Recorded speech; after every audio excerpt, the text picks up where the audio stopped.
What's up, Pinas? Ang Our Lady of Lourdes Parish Church sa Tagaytay City ay isang simbahang katoliko na itinatag noong 1978.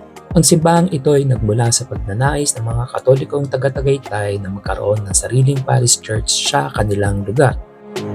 Noong 1983 na itayo ang permanenteng simbahan ng Our Lady of Lourdes Parish Church. Ang arkitektong simbahan ay hango sa disenyo ng Cathedral of Bourges sa Pransya.